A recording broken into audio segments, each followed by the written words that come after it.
किस्सा गौतमी को क्या बोलते हैं, चलो सुनते हैं। The life of morals is troubled, brief and combined with pain.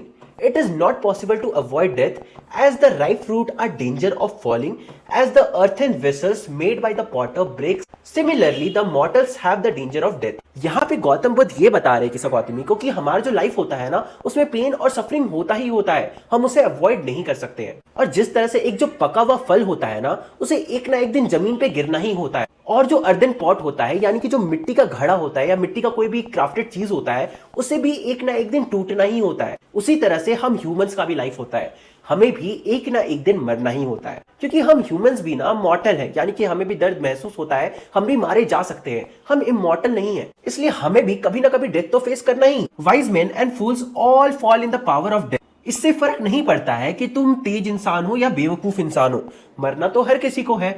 Only the wise do not grieve and they accept the reality. बस फर्क इतना ही है ना कि जो तेज लोग हैं, जो इंटेलिजेंट लोग हैं, उनको पता है कि मरना तो है ही हमें एक दिन, तो इसलिए वो बहुत ज्यादा ग्रीफ में नहीं रहते, यानी कि वो बहुत ज्यादा दुखी नहीं होते हैं। वो इस चीज को एक्सेप्ट करते हैं कि हमारा भी लाइफ छोटा है और हमें भी एक ना एक दिन छोड़कर जाना ही। All weeping and grieving will bring more pain and suffering to the body. Weeping यानी कि रोने धोने से, या फिर ग्रीविंग यानी कि बहुत ज्यादा सोचने से, चिंता करने से, या फिर तुम कह सकते हो दुखी मनाने से कुछ भी नहीं होने वाला है।